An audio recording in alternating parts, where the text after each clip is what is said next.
Morning everybody. New શ્રદ્ધા વિદ્યાલયની YouTube ચેનલમાં આપનું હાર્દિક સ્વાગત છે.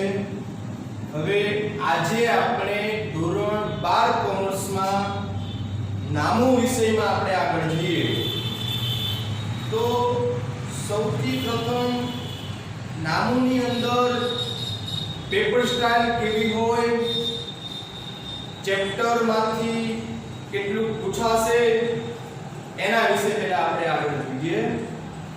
બરાબર. તો સૌથી પ્રથમ આપણે પ્રકરણ અનુસાર ગુણભાર એ પહેલા જોઈએ, પછી પેપર સ્ટાઇલ સમજીએ, પછી બ્લુપ્રિન્ટ સમજીએ અને પછી આપણે આગળ ચેપ્ટર મુજબ શરૂ કરીશું. બરાબર. એટલે સૌથી પ્રથમ આપણે પહેલા પ્રકરણ અનુસાર ગુણભાર જોઈએ. તો અહીંયા પ્રકરણનું નામ ગુણ,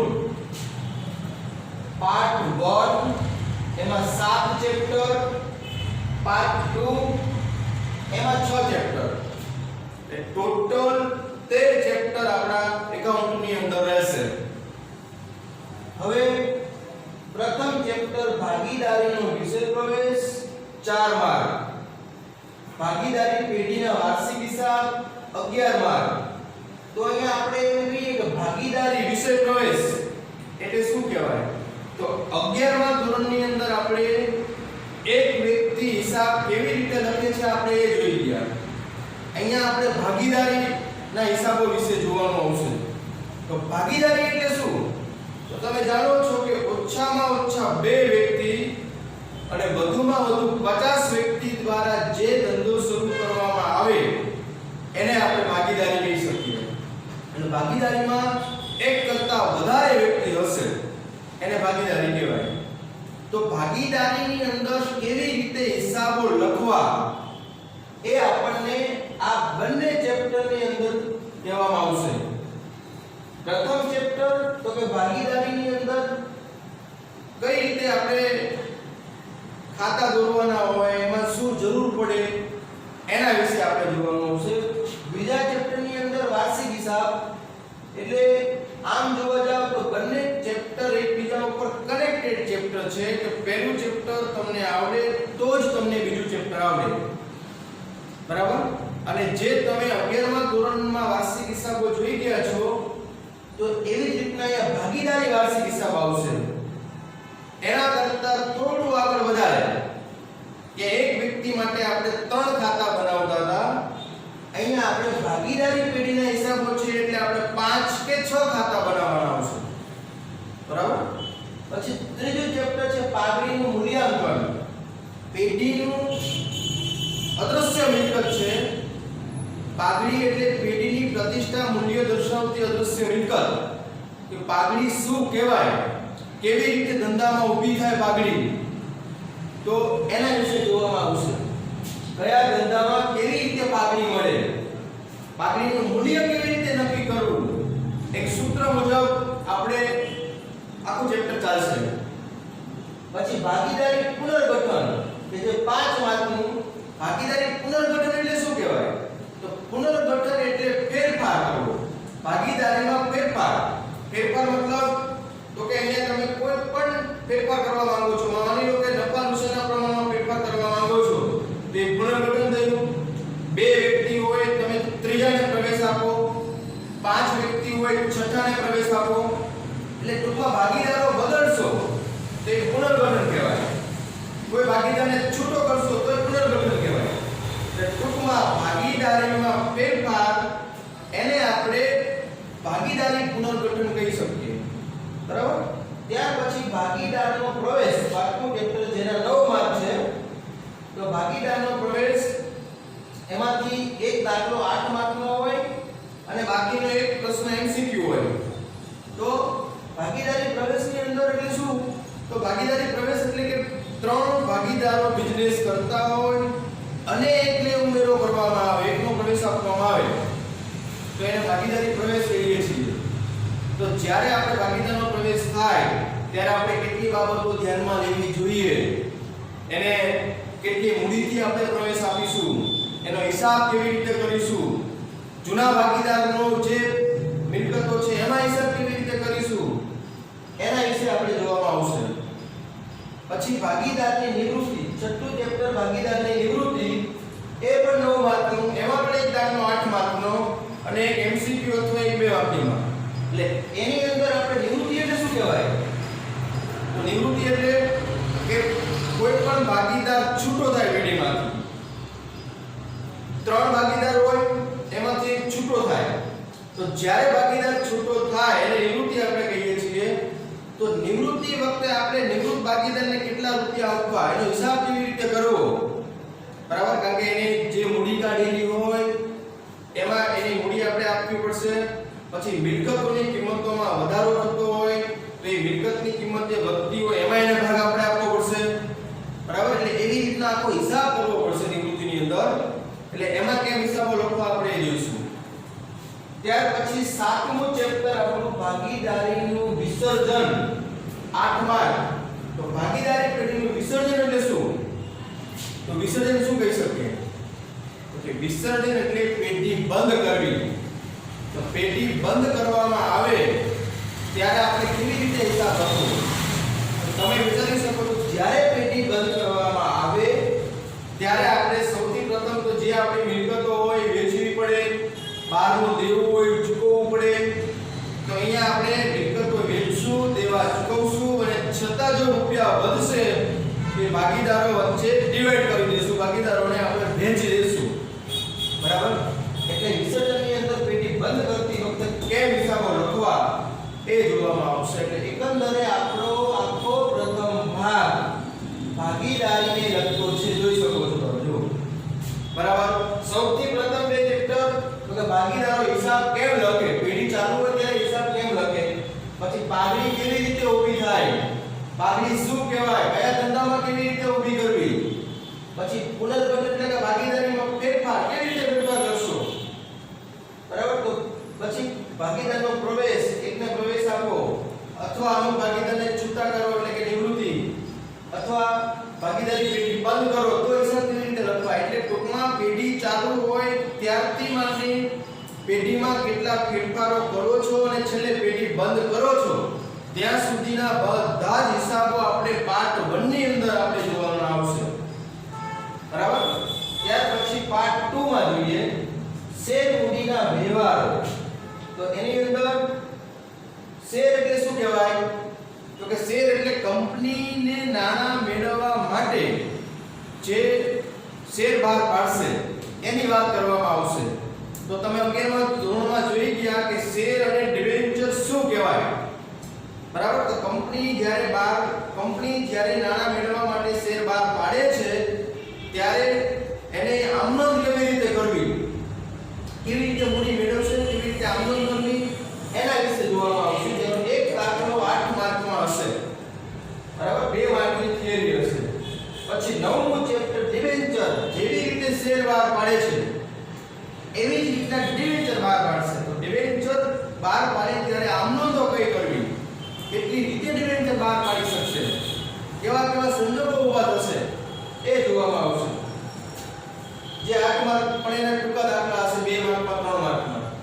પછી 10મું ચેપ્ટર આપણું કંપનીના વાર્ષિક હિસાબો, 11 માર્ક. કંપની વાર્ષિક હિસાબ કેવી રીતે લખશે, બરાબર? આપણે આગળ 11માં એક વ્યક્તિના હિસાબો જોયા. પ્રથમ ભાગની અંદર ભાગીદારો બે કે વધારે વ્યક્તિઓ હિસાબ કેવી રીતે લખે એ જોયું. તો અહીંયા આપણે કંપની વાર્ષિક હિસાબ, ધંધાનું ત્રીજું સ્વરૂપ કંપની. ધંધાના 3 સ્વરૂપ હોય એમાં પહેલું એકાંકી પેઢી, બીજું ભાગીદારી પેઢી, ત્રીજું કંપની. એકાંકી આપણે 11માં ધોરણમાં જોઈ ગયા, ભાગીદારી આપણે પ્રથમ ભાગની અંદર જોઈ ગયા અને કંપની સ્વરૂપ આપણે અહીંયા પાર્ટ 2 ની અંદર આપણે જોઈએ છીએ. પછી 11મું ચેપ્ટર નાણાકીય પત્રકોનું વિશ્લેષણ. તો પત્રકો એટલે શું? તો કે અહીંયા આપણે જે વેપાર ખાતું, નફા નુકસાન ખાતું અને પાકું સરવૈયું એ ત્રણેય નાણાકીય પત્રકો કહેવાય. તો પત્રકોની જે તુલના કરો છો એને વિશ્લેષણ કર્યું કહેવાય. એટલે કે અહીંયા આપણે એકબીજા પત્રકોની તુલના કરીએ કે 2015માં આપણા પત્રકોની અંદર કેટલો નફો હતો, 16માં કેટલો નફો થયો, 17માં કેટલો નફો થયો, 18માં કેટલો નફો થયો, તુલના કરો. તુલના કરવાથી આપણને ખબર પડશે કે 15 કરતા 16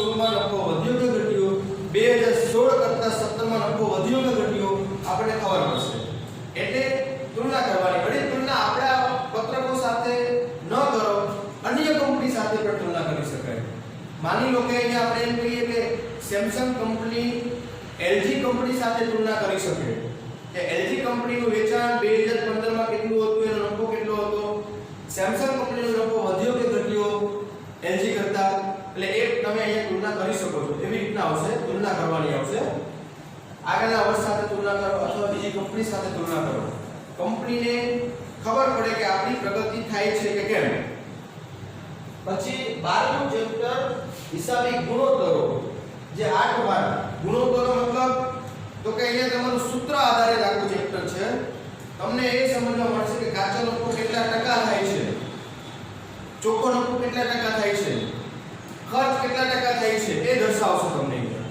બરાબર, એટલે ગુણોત્તરોની અંદર સૂત્ર આધારિત આખું ચેપ્ટર છે કે અલગ અલગ 13 જેવું સૂત્રો આવશે, એની મદદથી આખું ચેપ્ટર બનાવવામાં આવશે. રોકડ પ્રવાહ પત્રક, તો રોકડની વાત કરે છે. તો 11મા ધોરણમાં તમે જોયું કે રોકડ મેળ નામનું ચેપ્ટર આવતું હતું, રોકડ મેળ. તો રોકડ મેળની અંદર આપણે શું ભણ્યા હતા?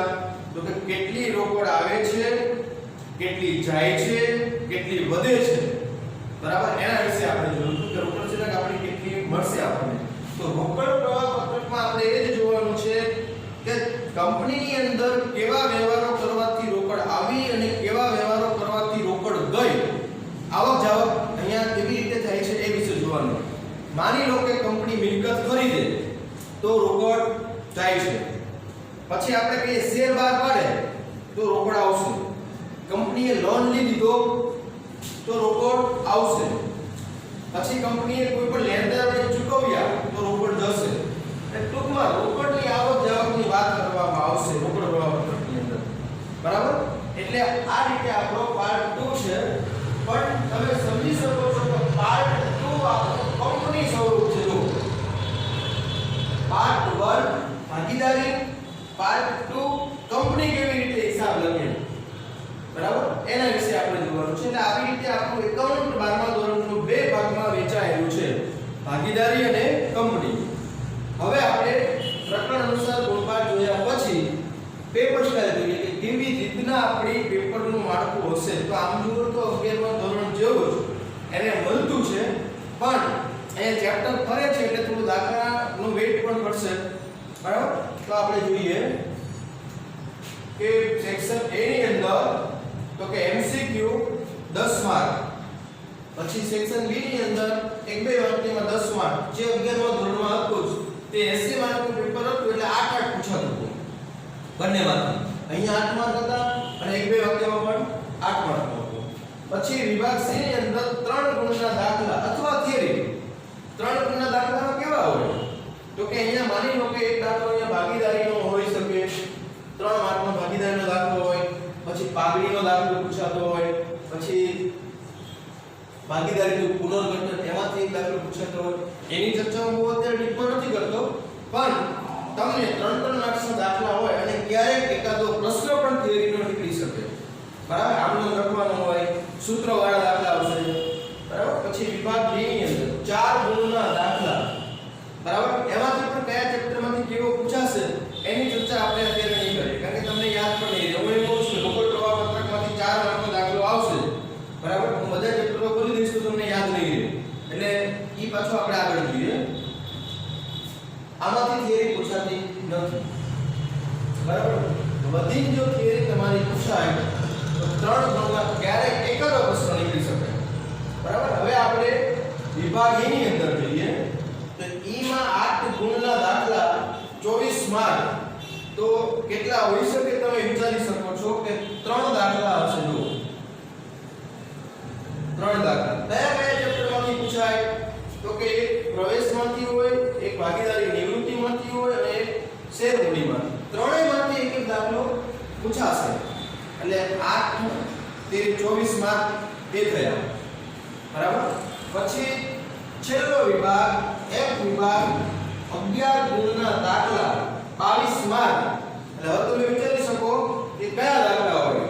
તો 11 ગુણનો દાખલો 11મા ધોરણમાં કયો આવતો હતો? તો તમે વિચારશો કે વાર્ષિક હિસાબ. તો અહીં પણ વાર્ષિક હિસાબના જ બે દાખલા આવશે. પણ કયા? વાર્ષિક હિસાબ તો આપણી પાસે બે છે, એક અહીંયા ભાગીદારી પેઢીના વાર્ષિક હિસાબ અને કંપનીના વાર્ષિક હિસાબ. જેના દાખલા 11 માર્ક્સના 2 દાખલા પૂછાશે, બરાબર. એટલે મોટા દાખલાની અંદર આપણું ગુણભાર જોવા જાવ તો અહીંયા 11 માર્ક્સના 2 દાખલા અને 8 ગુણના 3 દાખલા, એવી રીતના ટોટલ 5 દાખલા તમારા મોટા દાખલા પૂછાય, બરાબર. તમારે એકાઉન્ટના પેપરમાં 100 માંથી 100 માર્ક પૂરા લાવવા હોય તો તમારે છેલ્લા 2 વિભાગ ઉપર ફોકસ કરવું જરૂરી.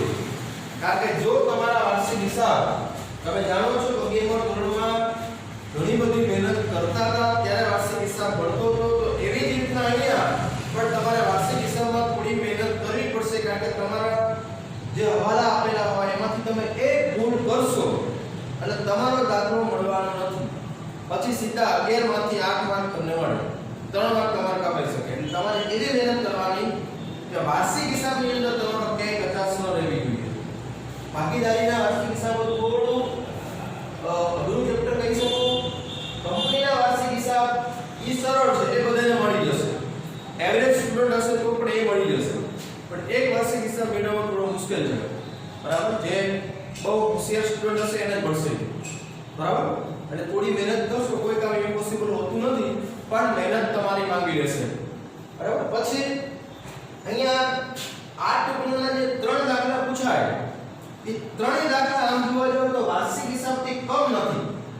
ત્રણેય દાખલાની અંદર એવું હોય છે, ક્યારેક તમારો પ્રવેશનો દાખલો મળે તો ક્યારેક નિવૃત્તિનો મળશે, બરાબર. એટલે બંનેની અંદર તમારે મહેનત કરવી પડશે. કહેવાય માંગુ છું તમે એમ કહો કે સરળતાથી આપણને બંને દાખલા મળી જશે તો એવું નથી.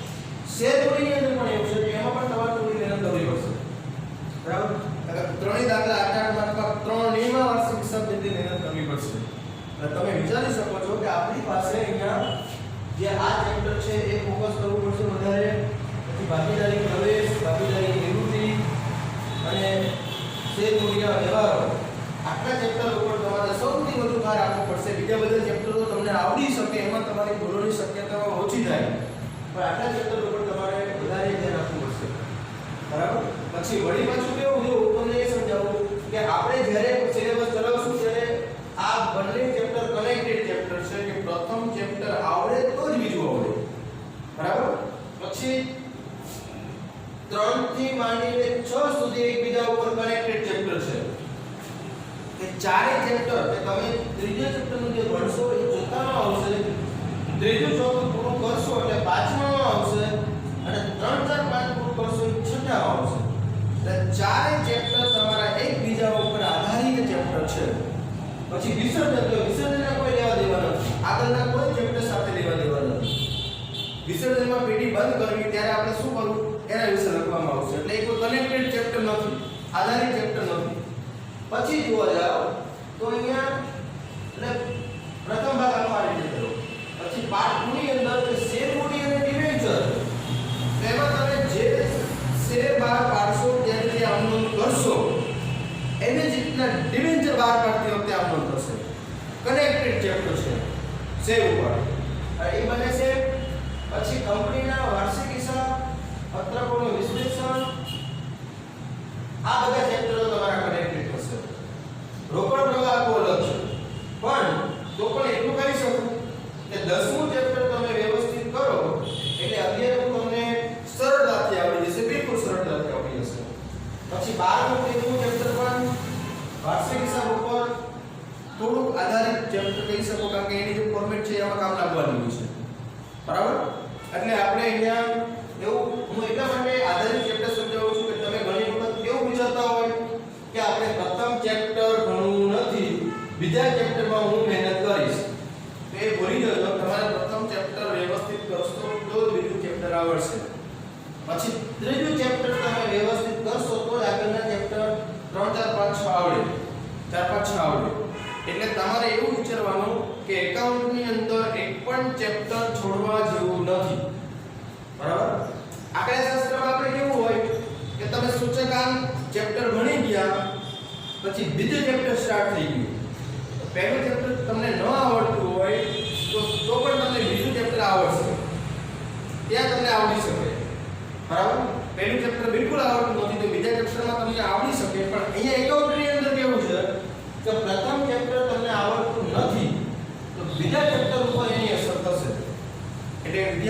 મિત્રો ખાસ ધ્યાન રાખજો કે અહીંયા તમે દરેક ચેપ્ટર ઉપર ફોકસ કરવું પડશે, બરાબર? ચલો હવે આપણે આપણો ત્રીજો પોઈન્ટ જોઈએ, બ્લુપ્રિન્ટ જોઈએ, કયા ચેપ્ટર માંથી કયો દાખલો પૂછાય એના વિશે સમજીએ આપણે, બરાબર?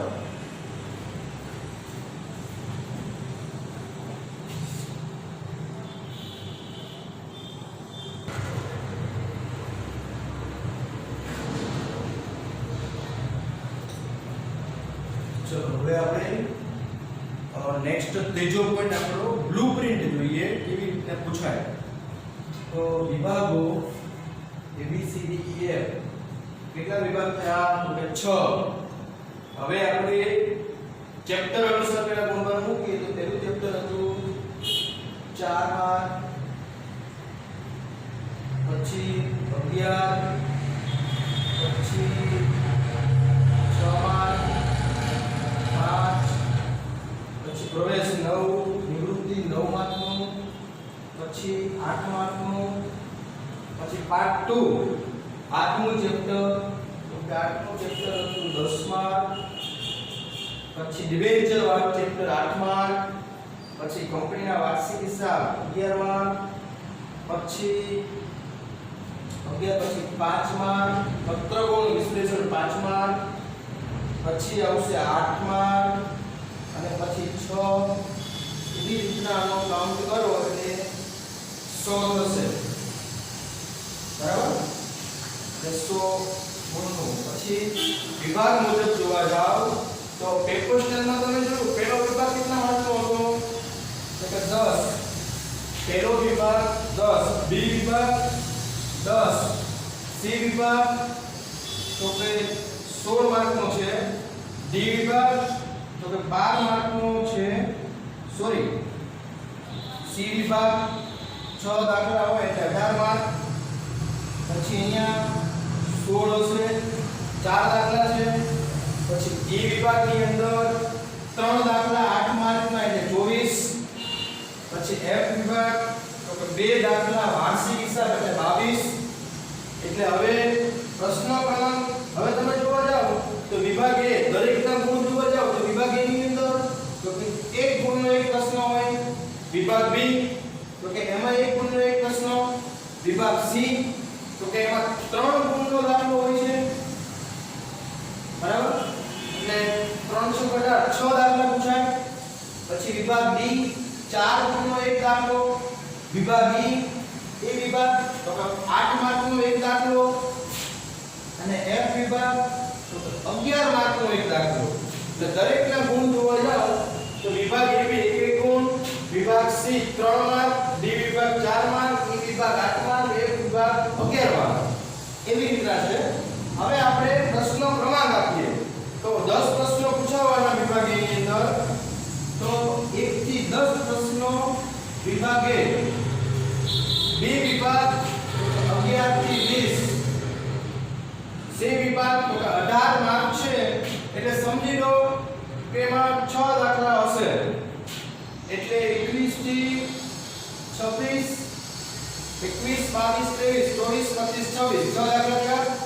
પછી 16 અને 4 માર્કનો એક દાખલો એટલે 4 દાખલા પૂછાય તો કેટલા ક્રમ થશે? તો 27 થી 31, 27, 28, 29, 30, સોરી 30 સુધી. પછી 8 માર્કનો એક દાખલો એવા કુલ 24 ગુણ છે તો કેટલા દાખલા પૂછાય? તો કે 3. તો આપણે શું કહી શકીએ? તો કે 31, 32, 33, 31 થી 33, પછી 34 અને 35. આવી રીતે 35 પ્રશ્નો ક્રમાંક સુધીનું આપણું પેપર હશે. ટોટલ 35 પ્રશ્નો આપણને આપેલા હશે, બરાબર? હવે આપણે જોવા જઈએ તો પ્રથમ ચેપ્ટરની અંદર તો કે એક ટોટલ કેટલા માર્ક? તો કે 4. 3 માર્કનો એક દાખલો અને અહીંયા બંનેમાંથી એમસીક્યુ માંથી એક દાખલો પૂછાશે. તો 4 માર્ક થયા. પછી જોવા જાવ તો 11 માર્ક વાર્ષિક હિસાબ અને એમાંથી એક છેલ્લા વિભાગ સિવાય બધામાં ડેશ છેલ્લા એક વિભાગમાં એક દાખલો પછી 6 માર્ક પાઘડીનું ચેપ્ટર તો પાઘડીમાંથી એક દાખલો 4 માર્કનો એક દાખલો 4 માર્ક અને એ અને બી વિભાગમાંથી એક પ્રશ્ન અને થઈ ગયા જો 4 માર્ક 5 અને 6 એવી રીતે 6 ગુણ પછીનું ચેપ્ટર પુનર્ગઠન 5 માર્કનું ચેપ્ટર છે એમાંથી એક દાખલો 3 માર્કમાં અને બાકી બંને એ અને બી વિભાગમાંથી એક પછી પાંચમું ચેપ્ટર પ્રવેશ 9 માર્ક છે જેમાંથી એક દાખલો 8 માર્કનો અને બાકી 1 માર્ક વધ્યો તો એ પૂછાશે બી વિભાગમાંથી એક પ્રશ્ન થઈ ગયા 9 માર્ક છઠ્ઠા ચેપ્ટરમાં 9 માર્ક એમાંથી એક દાખલો 8 માર્ક તો એક પૂછાશે વિભાગ એ માંથી ચલો એમાં પણ 9 સાતમું ચેપ્ટર 8 માર્ક તો એમાંથી તો કે બે પ્રશ્ન 3 માર્કના બે પ્રશ્નો અહીંયા 3 માર્ક માટે એટલે કેટલા થયા તો કે 6 તો હવે વધ્યા કેટલા તો કે 2 તો કે બંને એબી વિભાગમાંથી એક પ્રશ્ન હશે બાકી બધા મળે એટલે 8 માંથી ગયા પછીનું પાર્ટ 2 શેરમૂડીમાંથી એક દાખલો 8 માર્કનો એટલે 8 માર્કનો એ હવે 2 માર્ક્સ વધે છે તો એબી વિભાગમાંથી એક પ્રશ્ન એટલે એમાં પણ થઈ ગયા પછી 9મું ચેપ્ટર ડિવેન્ચર તો એમાંથી તો કે ડિવેન્ચરમાં 8 માર્કનું છે તો એમાંથી બે પ્રશ્ન 3 માર્ક માટે હશે એટલે 3 માર્કના બે પ્રશ્નો એટલે 6 ગયા બાકી એબી વિભાગમાંથી એક અને થઈ ગયા એમાં પણ 8 માર્ક બરાબર પછી આપણે જોઈએ તો વાર્ષિક હિસાબ 11 માર્ક તો 11 માર્ક છે તો એમાંથી એક જ દાખલો આપણને પૂછાય ચાલો એમાં પણ કમ્પ્લીટ પછીમાંથી જોવા જાવ તો 11મું ચેપ્ટર એમાંથી 4 માર્કનો એક દાખલો પૂછાશે અને બાકીનો પ્રશ્ન તો કે બી વિભાગમાંથી એક પ્રશ્ન નીકળશે ચાલો એમાં પણ થઈ ગયા 4 અને 1 5 12મું ચેપ્ટર એમાંથી 8 માર્ક છે તો એમાંથી કઈ રીતે તો કે ત્યાં એબી વિભાગમાંથી બે પ્રશ્નો હશે એટલે કેટલા થયા 4 અને એક દાખલો 4 માર્કનો એટલે 8 2 ને 2 4 4 ને 4 માર્ક્સનો દાખલો એક અહીંયા એટલે 8 એવી રીતના પછી છેલ્લું ચેપ્ટર 6 માર્ક તો એમાં એક 4 માર્કનો એક દાખલો તો બાકી બંને એક અહીંયા આવશે એટલે એમાં પણ 6 થઈ ગયા બરાબર હવે આપણે જોઈએ ઉપર નીચે બધું વ્યવસ્થિત આપણને વાંચ જોવા મળે છે જો આમાં 10 પ્રશ્ન છે તો અહીંયા આપણે જોઈએ 1 2 3 4 5 સોરી 1 2 3 4 5 6 7 8 9 અને 10 એવી રીતના 11 12 13 14 15 16 17 18 19 20